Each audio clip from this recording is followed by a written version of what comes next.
इसी आधार से परमात्मा ने जो मंदोदरी को कहा था कि तुम्हारे शंकर से ऊपर एक और परम शक्ति है, ये तो नाशवान है, इनके द्वारा दिया गया जो सुख है अक्षीणिक है, ये आपके प्रारब्ध के कर्म को नहीं काट सकते। मंदोदरी ने सारी सच्ची मानी क्योंकि साधु कह रहे थे, दूसरी बात नहीं, फिर बातें खत्म होगी। ये तो बात कोई बताने वाला मिलता ही नहीं था उस समय, तो ये सारे नकली थे, उनकी बातों को हम ऐसे ही दृढ़ता से मानते रहे। अब मंदोदरी ने फिर वो लंकापति रावण को सुनाना चाहा। रावण के अंदर तक गोबर भरा था अहंकार शक्ति का, शंकर भगवान की पूजा करके सिद्धियां प्राप्त कर रखी थी और मांस खावा शराब पीवा उसका यह अच्छी बात कैसे स्वभाव है। तो वो कहने लगा कि ए मूर्ख, तो शंकर भगवान से ऊपर मानती है, देख मेरे क्या ठाठ करा के है, 1 लाख मेरे पुत्र हैं, 1.25 लाख मेरे नाती हैं, और देख सोने की लंका बना रखी है, अरे क्या देगा तुझे वो भिखारी। मंदोदरी ने बहुत कोशिश की पर बुद्धि भ्रष्ट के बाद पल्ला पड़ी नहीं। फिर मंदोदरी ने कहना ही बंद कर दिया।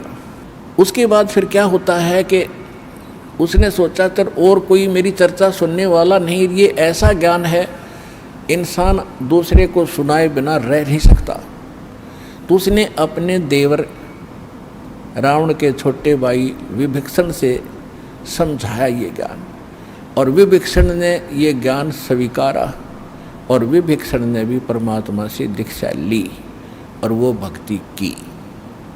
अब हम आते हैं उस बात पर कि जिस समय सीता जी का अपहरण हो गया और उसकी खोज हो रही थी, कोई पूर्व में ढूंढ रहा था, कोई पश्चिम में खोज रहा था, कोई उत्तर कोई दक्षिण में। जैसे किसी की गाय गुम हो जाए, कोई इधर घूम रहा है, कोई इधर ढूंढ रहा है, कोई ऐसे हो रहा, ऐसी दशा थी। अब यहाँ इस कथाओं से आपको बहुत सा निर्णय मिलेगा और आपने ये कथा खूब सुन रखी थी पर इनका निष्कर्ष नहीं निकाला था। अब जैसे जड़ी बूटियाँ रखी हैं और उनकी गुण भी लिख रखे हैं, बड़ी अच्छी हैं, लेकिन उनसे औषधि बनाने वाला जब तक नहीं मिलेगा तो उन जड़ियों से क्या लाभ है, उनके ज्ञान से भी, उनकी कथाओं से भी। आपने ये भी सुना होगा कि जिस समय श्री रामचंद्र जी की सीता उठा ली गई थी और वो पेड़ पौधों से भी लिपट लिपट कर पूछ रहे थे, डकरा रहे थे, रो रहे थे, पशुओं से भी गले से मिलकर पूछ रहे थे, आपने मेरी सीता देखी। आकाश से कहते हैं भगवान शंकर और पार्वती ऊपर से देख रहे थे कि नीचे कौन रो रहा है। तो भगवान शंकर ने उनको प्रणाम किया ऊपर से ही, क्योंकि ब्रह्मा विष्णु शिव ये 3 भाई हैं। ब्रह्मा जी बड़े हैं, विष्णु जी बीच वाले हैं, शंकर जी सबसे छोटे हैं। और पार्वती जी तो शंकर भगवान को सुप्रीम पावर मानती थी, एक तो पति परमेश्वर, फिर महादेव नाम से जाने जाते थे। तो पार्वती जी ने कहा कि आप महादेव होकर के किसको नमन कर रहे हैं, कि सामने त्रिलोकीनाथ भगवान विष्णु है, नीचे उनकी पत्नी सीता को कोई उठा ले गया है, वो लीला करने आए हुए। अपने बड़े भाई यानी भगवान को, विष्णु भगवान को मैं प्रणाम कर रहा हूँ। अब पार्वती जी ने सोचा कि भाई भगवान रोए, ये दोनों बात नहीं हो सकती। ये रामचंद्र दशरथ पुत्र है, ये रो रहा है, भटक रहा है, इसको आप परमात्मा कह रहे हो। भगवान शंकर बोले पार्वती आप नहीं जानते, ये सचमुच ऐसा ही है, इनको अब नहीं कोई पहचान पा रहा है। तो पार्वती ने कहा कि मैं परीक्षा लूँगी और सीता रूप बना कर जाऊँगी, यदि ये मुझे पहचान लेगा तो मैं मान लूँगी वो भगवान है, और नहीं तो मैं कतई नहीं मानूँ। तो भगवान शंकर ने कहा कि यह गलती मत करना, यदि तूने सीता रूप बना लिया तो तू मेरे काम तक गई, तू मेरे बड़े भाई की पत्नी का रूप बनाओगी तो मेरे लिए पत्नी रूप में स्वीकार्य नहीं रहेगी, तो माँ के तुल्य हो जाएगी। उस समय तो पार्वती ने कहा कि ठीक है, नहीं मैं नहीं जाऊंगी जी। अब शिव जी गए सैर सपट्टे को, और आदत है ये, इस मन का स्वभाव है कि क्या पता चलता, अभी 2 मिनट में परीक्षा लेकर आती हूँ। सीता रूप बनाया, रामचंद्र जी के सामने खड़ी होगी, जिधर से रास्ते में खोजता हुआ जा रहा था। रामचंद्र जी ने कहा कि हे दक्ष पुत्री माया, हे राजा दक्ष की बेटी, आप भगवान शंकर को कहाँ छोड़ आई, अकेली कैसे वन में? तो शर्मिंदा हुई और कहा कि सचमुच शंकर भगवान जी आपको ठीक ही प्रणाम कर रहे थे, नमन कर रहे थे, आप तो सचमुच भगवान हैं। अपने आत्मा यहाँ देखना एक पॉइंट सोचने का है। श्रीमद् भगवद गीता अध्याय नंबर 7 के श्लोक नंबर 6, 7, 8 में स्पष्ट किया है कि ये काल बोलता है गीता को, जो ब्रह्मा विष्णु में इसका पिता है। ये कहता है कि अर्जुन, बुद्धिमानों की बुद्धि और बलवानों का बल मेरे हाथ में है। जब चाहे स्विच ऑन कर दूं इनकी बुद्धि का, और जब चाहे ऑफ कर दूं। जैसे महाभारत के अंदर अर्जुन को ताकत दे दी और लाखों लोगों का नाश कर दिया उस काल से प्राप्त शक्ति से, और फिर वही अर्जुन जब श्री कृष्ण जी का निधन हो गया था, एक हत्या हो गई थी, और सारे यादव आपस में लड़ मरे थे, उनकी पत्नियों को लेकर आ रहा था। रास्ते में जंगली लोगों ने, भीलों ने अर्जुन को पीटा, लूटा, और वही धनुष जिसे महाभारत का युद्ध जीता था वो साथ लिए हुए रहता था उसको, और उस दिन उसके हाथ नहीं उठे, खड़ा खड़ा कांपा वो। जब सारा काम वो लिया, वो भील भ्याल पीट कर लूट कर कुछ औरतों को भी ले गए और चले गए, तब अर्जुन कोस रहा श्री कृष्ण जी को कि श्री कृष्ण बड़ा धोखेबाज था, इसने हमारे साथ बड़ा धोखा किया है। पहले तो मुझे शक्ति दे दी और ना जाने कितने जीवों का नाश करा मैंने, और आज मैं खड़ा खड़ा पिट रहा हूँ, वही अर्जुन हूँ और वही गांडीव धनुष है मेरे पास, आज ये मेरे से प्रतिंचा भी नहीं चढ़ाई जा रही इसकी। तो परमात्मा आपने बताया कि ना श्री कृष्ण धोखेबाज था, ये सारे इस काल के अधीन हैं, इसके रिमोट से चलते हैं।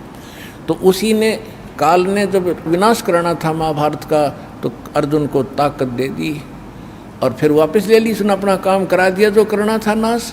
अब अर्जुन कितना पिट्टो। इसी प्रकार ये कहता है बुद्धिमानों की बुद्धि मेरे पास है। अब जब श्री रामचंद्र जी की खुद पत्नी गुम थी, उसका तो पता नहीं उसने कौन उठा लेगा, ढूंढते फिर जैसे गायें गुम हो जाया करे। हर वह पार्वती पहचान ली, तू तो पार्वती है, सीता नहीं है, तो वहाँ उसकी ऑन कर दी और फिर ऑफ कर दी, अब खा धक्के। अब क्या होता है, अब हनुमान जी ने छलांग लगाई, एक सिद्धि है जो आकाश में उड़ जाने की प्राप्त हो जाती है। आकाश मार्ग से जाके वो लंका में प्रवेश हुआ हनुमान जी। उनको कुछ आभास हो गया था, किसी जटायु नाम के एक पक्षी ने बता दिया था कि लंका का राजा रावण उठा कर ले गया, इसलिए वहाँ जाने की और किसी में हिम्मत नहीं थी। सूरवीर बलवान थे, हनुमान जी ने कहा कि मैं जाऊँगा तो कुछ ऐसी निशानी दो मुझे ताकि मुझे पहचान सके कि मैं ऐरा गहरा व्यक्ति नहीं हूँ, मुझ पर विश्वास करे माता। तो कहते हैं रामचंद्र जी ने अपनी छाप दे दी, अंगूठी निकाल के उस पर नाम लिखा था उनका, और उसको सीता खूब पहचानती थी। उधर से सीता को घना दुखी कर ही रखा था, सता रखा था रावण ने, एक नौलखे बाग में छोड़ रखा था और उससे रोजाना यातना दिलाता था और अपनी पत्नी बनने की स्वीकृति वो उससे करवाना चाहता था, वो उसने स्वीकार नहीं की। और रावण को एक श्राप लगा हुआ था कि तू कभी किसी औरत के साथ बलात् नहीं कर सकेगा, स्वेच्छा से कोई संपर्क हो तो वो अलग बात है, लेकिन तू किसी का ऐसे ज़बरदस्ती नहीं कर पाएगा, नहीं तो गल जाएगा तू। इस डर से वो ज़बरदस्ती नहीं कर पा रहा था और उधर से उसको पीड़ित कर रहा था कि स्वयं यश कर दे, लेकिन वो सीता ने नहीं किया था। एक वृक्ष के नीचे बैठी थी और अपने कर्मों को कोस रही थी। छोटा सा रूप बनाकर एक बंदर का हनुमान जी उसी वृक्ष के ऊपर बैठ गए थे। यातना देने के लिए औरतें आई थी तो भी उसने देखा था। जब वो चली गई उसके बाद फिर हनुमान जी ने ऊपर से वह अंगूठी डाल दी। वो तो राजदूत बनकर गए थे। जब अंगूठी देखी सीता ने, तो आपने कथाएं खूब सुन रखी हैं, ज़्यादा ना सुनाऊंगा, तो उसने सोचा कि ये बन्नर अंगूठी उठा कर लाया तो मेरे पति की मृत्यु होगी। तो उसने पूछा, तो फिर वो नीचे आया, अपना थोड़ा ठीक सा रूप बना के खड़े हो गए और कहा, माता मैं ऐसे ऐसे रामचंद्र जी ने भेजा हूँ और ये कहानी है। अब कहने का भाव ये है कि वो जो कुछ भी उसने उद्मस्ताया हो तो आपने पता ही है, हनुमान जी ने नौलखा बाग भी उजाड़ दिया उसका और सारा कुछ कर दिया। क्योंकि आज कथा का विषय कुछ अन्य है, इसलिए यहाँ लंबा प्रकरण नहीं करूँगा। तो उसमें हनुमान जी ने कहा कि माता मुझे भूख लगी है। तो उसने कहा, इस बाग के किसी वृक्ष के फल को तोड़ के मत खाना भाई, नहीं तो मेरी पिटाई होगी। मेरे को आदेश है, कोई फल गिर जाए तो खाना, तो टूटा हुआ अपने आप तोड़ के नहीं खाएगी। तो हनुमान जी का उठा गुस्सा, उसको गुस्सा हुआ। उसने कहा ठीक है, पहले तो सारे तोड़ तोड़ कर फल खाए, फिर वह पेड़ पड़ कर समुद्र में फेंक दिए। उनको पता चला तो युद्ध हुआ, अपने पता ही है काफ़ी, फिर लंका लुंका भी फूक फाक थोड़ी बहुत जला का आ गया। और उस समय क्या कहा कि माता जी तो आप मुझे कोई ऐसी निशानी दो जिस निशानी को मैं श्री राम को दिखाऊं और वो विश्वास कर सके, हाँ सीता जी की है, खोज पक्की होगी। क्योंकि इतना समुद्र को पार करके आना है, वैसे नहीं आएंगे वो। तो सीता ने अपना एक कंगन निकाल के दे दिया, कंगन हाथ में जो पैर रखा था सोने का, और कहा भाई इस चूड़ी को दिखा देना, वो खूब समझ जाएंगे। अब वो कंगन लेकर हनुमान जी ने फिर छलांग लगाई। उस दिन वो ऐसे स्थान पर आके उतरा जहां पर एक ऋषि की कुटिया थी। वो ऋषि कौन थे? मुनिंद्र ऋषि स्वयं परमेश्वर थे। वहां सुंदर बाग लगा हुआ था, कुछ क्षेत्र में एक सुंदर सरोवर भरा था जल का। तो सुबह सुबह का समय था। हनुमान जी ने सोचा कि बहुत मनोरम स्थान है और यहाँ कुछ स्नान करूँगा, सामने बाग सुंदर फलों से लदपद है, आहार करूँगा और फिर ऋषि जी भी साथ में हैं, इनके दर्शन करूँगा, पहले स्नान कर लेता हूँ। अब जो कंगन वो लाया था उसको रख दिया पत्थर पे और स्नान करने के लिए प्रवेश किया सरोवर में। अब उन्होंने जो ही स्नान करने की चेष्टा की, लेकिन एक दृष्टि थी ऐसी कंगन पे कि जय ये कंगन गुम हो गया, कोई जानवर पक्षी उठा ले गया तो मेरी सारी मेहनत व्यर्थ जाएगी, सब परिश्रम व्यर्थ होगा। इसलिए नहा रहा था पर नज़र था जैसे सर्प का मणि के ऊपर रहती है ओस चाटते समय, तो इसी प्रकार नहा रहा था, दृष्टि कंगन पे।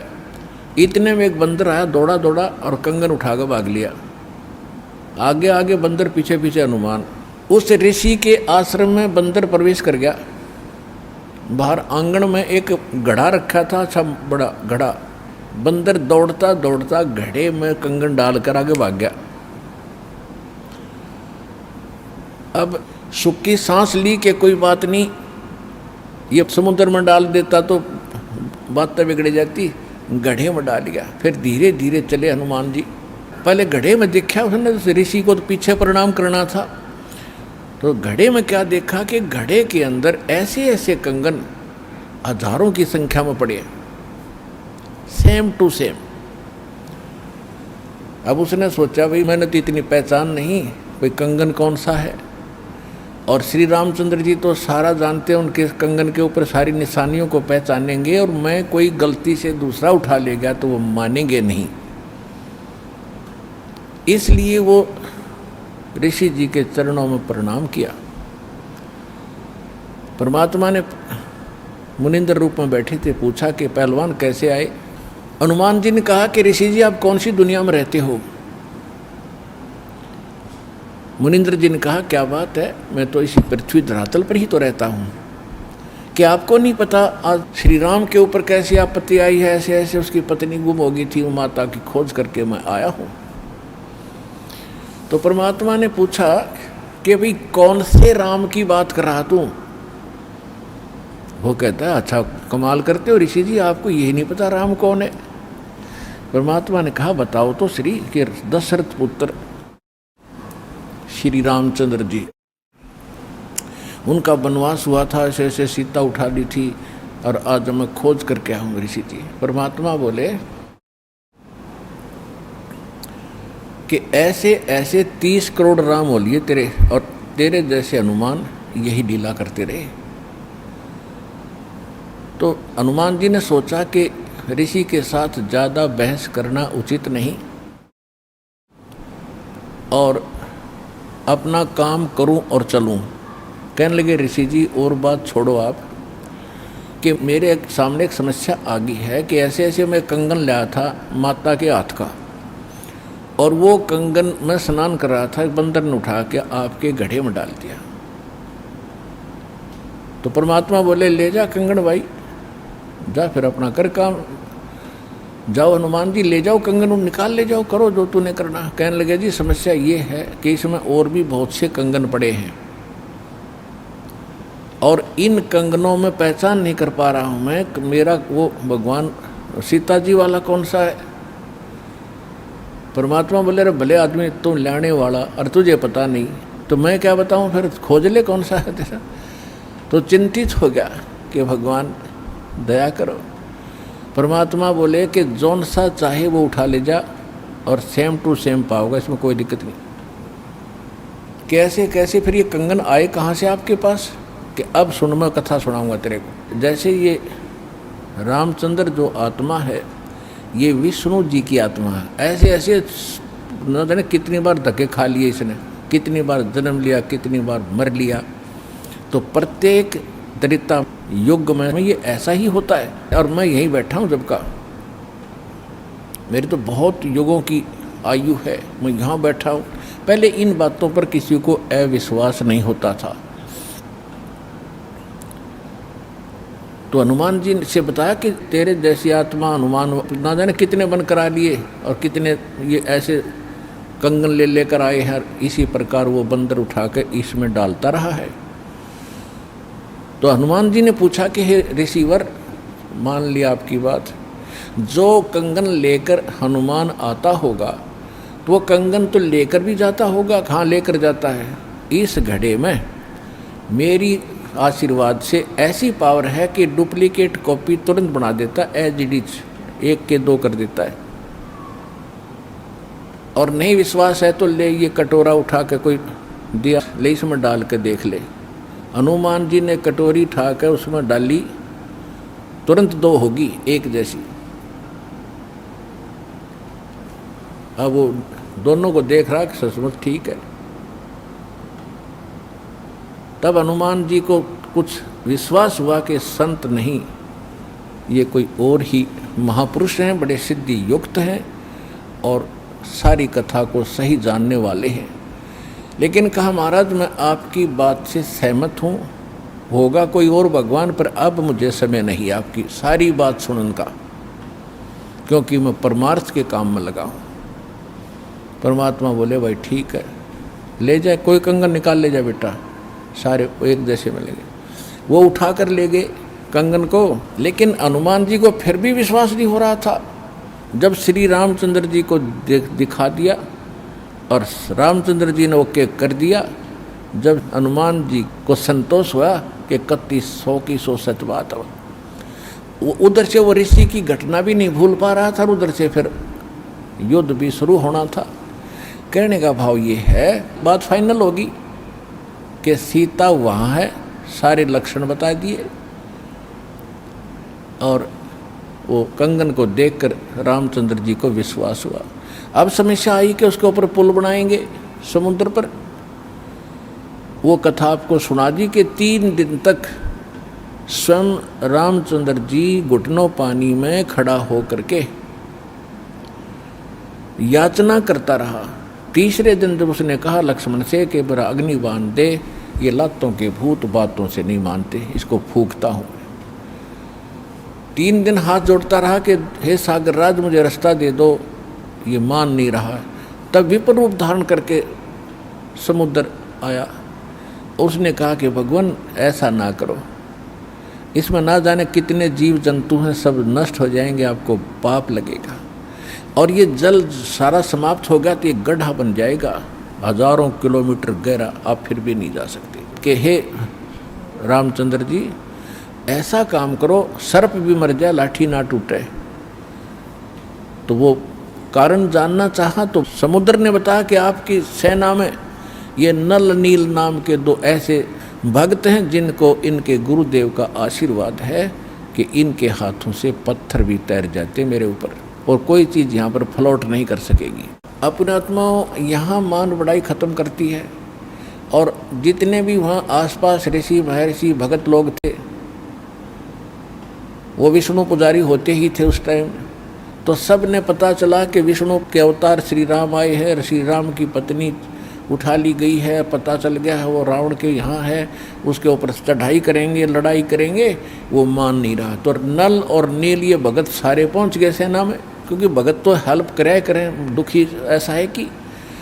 तो वो भी सेना में खड़ा पाया आगे दोनों। तो उनको बुलाया गया। रामचंद्र जी ने कहा भी नल नील कौन है, वो आगे आए। अब पुण्यात्माओं यहाँ मार खाता है इंसान, और परमात्मा इस प्रकार की जो हम गलतियाँ करते हैं, अपना भक्ति नाश करते हैं, उसके लिए सतर्क करते हैं। यहाँ पर क्या किया, नल और नील के मन में अभिमान आ गया, अहंकार आ गया कि आज हनुमान भी फेल, रामचंद्र भी फेल, क्योंकि पत्थर नहीं तर रहे, समुद्र पुल नहीं बन रहा। हमारे पास ऐसी शक्ति है कि पत्थर रखेंगे तैर जाएंगे, आज हमारी वाह वाह हो जाएगी। अंगद भी फेल, सुग्रीव भी फेल, जामवान भी फेल। ये फेल का चक्कर मारा जीव ने।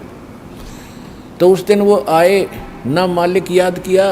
रामचंद्र जी ने पूछा कि तुम्हारे पास कोई ऐसी शक्ति है, पत्थर तैर जाते? हाँ जी है, कि ट्राई करके दिखाओ। उठाया, पत्थर रखा, क्यों अभिमान था कि कर देंगे काम, वो डूब गया। दूसरा फिर रखा, वो भी डूब गया। तीसरा फिर रखा, वो भी डूब गया। अब रामचंद्र जी समुद्र की तरफ देख रहे हैं, विपर रूप में खड़े थे, ब्राह्मण रूप में, और ये कहना चाह रहे हों कि तू झूठ बोलता था, इनके पास कोई पावर नहीं। तभी समुद्र ने कहा, विपर रूप में खड़े समुद्र ने, क्योंकि ये देवता होते हैं, ये जल जो है ये देवता नहीं है, जल का कंट्रोलर एक देवता है, उसको वरुण कहते हैं। वो आकर खड़ा हो गया। तो वो कह रहा था कि हे नल नील, आज आपने गलती की भाई, आज तुमने अपना गुरु तो याद किए ही नहीं, तुमने तो नाश कर दिया बात का। करो याद उस मालिक को। तब उनको भी याद आया कि हाँ बोली गलती बन गई आज तक। तो यहाँ परमात्मा बताते हैं, जैसे माता गर्भ को रख यत्न बनाए, ठेस लगे तो छन होवे तेरी, ऐसे भक्ति नसावे। जैसे किसी बहन बेटी को गर्भ रहा हो तो उसकी कितनी केयर टेक करती है वह, उस लाल को सफल करने के लिए कि मेरा गर्भ पूरा हो और बच्चे का मुंह देखूं मैं। तो वो कैसे चिंतित रहती है, चलते समय भी कहीं ऊंचे नीचे पर पैर ना रखा जा, भगवान मेरा बालक गर्भ खराब ना हो जा। रात को सोती है, करवट लेती है, तब भी एकदम उठ के उधड़क जाती है, कहीं बच्चे पर दाब ना आ गई हो, मेरा गर्भ ना खराब हो जाए। तो कहते हैं जैसे माता गर्भ को और रख यतन बनाए और ठेस लगे तो छन हो जाता है, तेरी ऐसे भक्ति नसावे। तो इस भक्ति रूपी गर्भ जो आज आपकी आत्मा में परमात्मा के सच्चे शब्द से पल रहा है, इसको इतना संयम से, इतना देखभाल से, यानी सावधानी से इसको परिपक्व करना पड़ेगा। जैसे माता गर्भ को रख यतन बना और ठेस लगे तो छन हो, तेरी ऐसे भक्ति नसावे। तो छोटी मोटी हम गलती कर देते हैं लापरवाही में, क्योंकि हमने इस लाल की कीमत का नहीं पता, जो आज हमारी आत्मा में सत भक्ति रूपी जो मालिक का मंत्र से गर्भ रह रहा है, यानी आत्मा प्रफुल्लित हो रही है, जो भक्ति रूपी जो लाल हमारे अंदर बन रहा है, इसको ऐसे संभाल के रखना है, ना अभिमान करना है, कोई मर्यादा भंग नहीं करनी है, नहीं तो फिर नुकसान हो जाएगा, आपकी भक्ति नष्ट हो जाएगी। अब उन्होंने परमात्मा को याद किया रहे नल नील यतन कर हार, तब सतगुरु से करी पुकार। रहे नल नील यतन कर हार, तब सतगुरु से करी पुकार। जा सतरे खोलखी अपार, सिंधु पे सिला तिराने वाले। जा सतरे खोलखी अपार, सिंधु पे सिला तिराने वाले। धन धन सतगुरु सत कबीर, भगत की पीड़ मिटाने वाले। धन धन सतगुरु सत कबीर, भगत की वो पीड़ मिटाने वाले। नल नील ने जब याचना की हृदय से, हे भगवान गलती बन गई, आपके हाथ में इज्जत है हमारी, तो उसी समय परमात्मा वहाँ प्रकट हो गए। थोड़ी सी दूरी पर सब ने देखा कि वो कौन आ रहा सामने।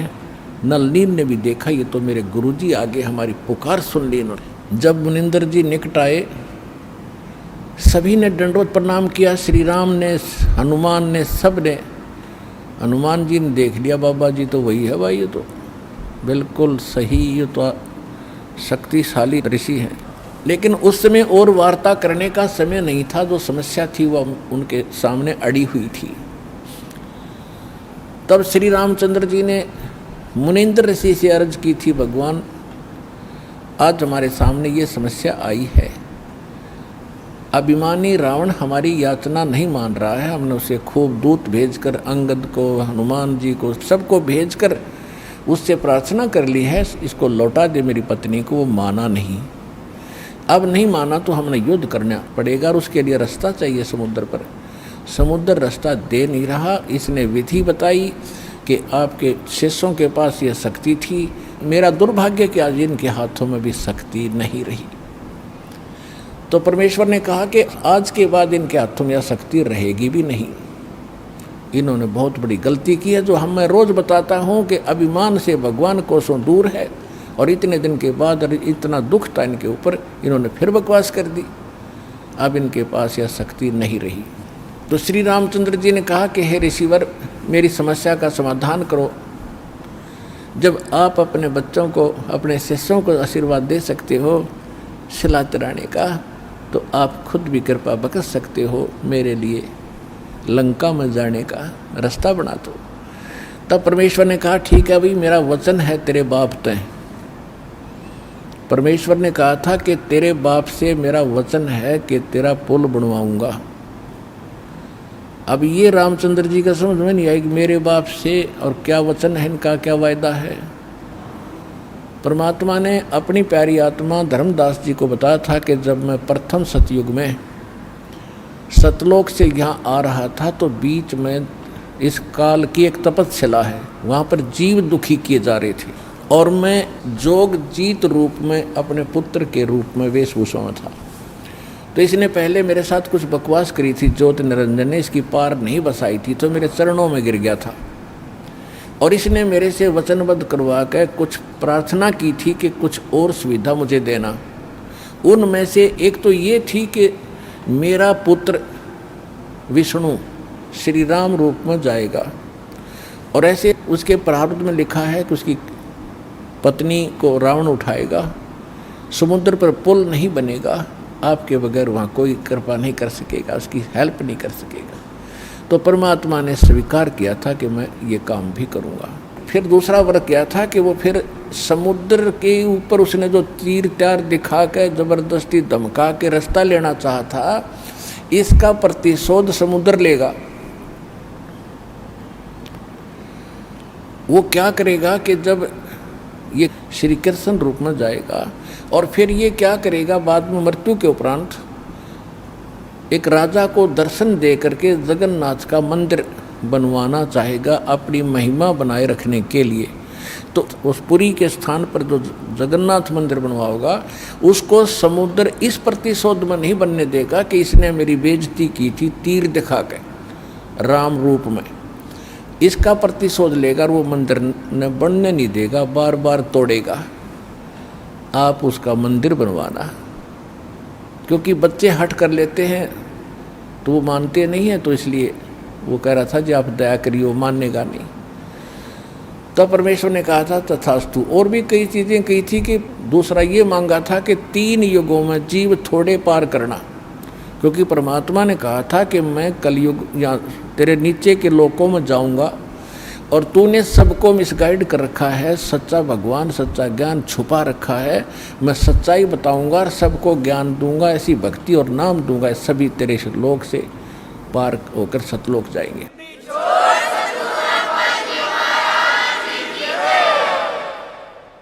तो इस बात से वो बहुत दुखी हो गया कि तो मेरा नाश करेगा, मेरे बाग को उजाड़ेगा, क्योंकि काल ने हमारे को मिसगाइड करके, धोखा करके, मूर्ख बना के, विवश करके और इस कच्ची बेड़ियों से बांध रखा है, ये शरीर दे दिया, इसमें हाड़ चाम मांस सारा, थूक टट्टी पेशाब सारा भरा पड़ा है और हमने इतना प्यारा लगा है ये छूट नहीं जा।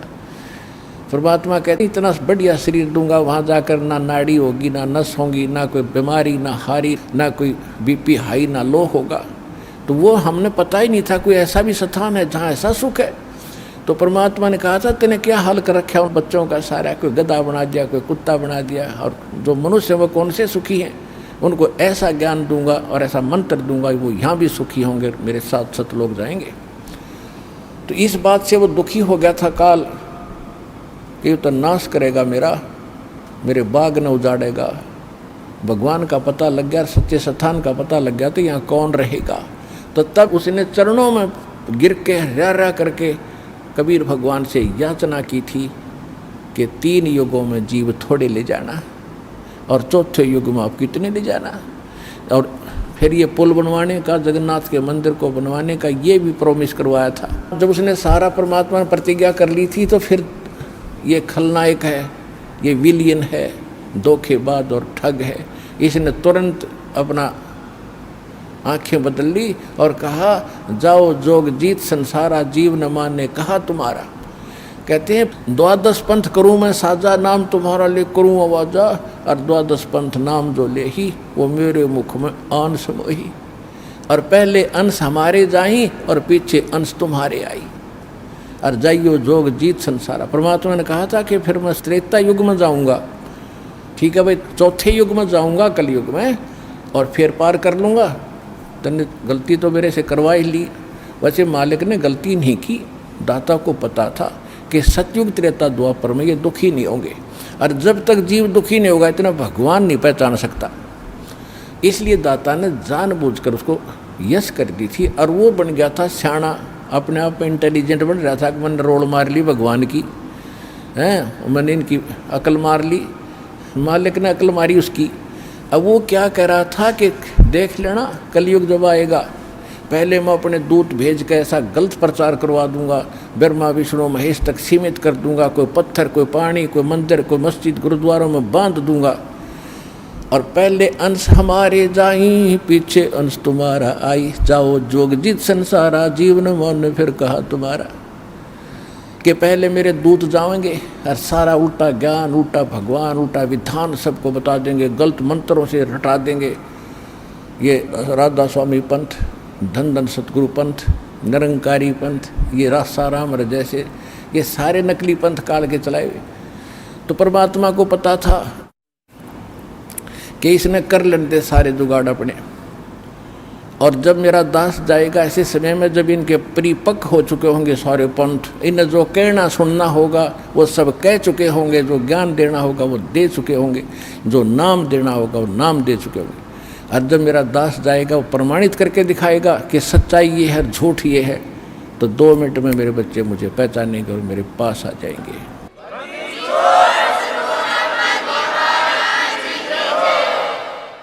परमेश्वर ने कहा था कि चौथा युग जब कलयुग आई तब हम अपना अंश पठाई, और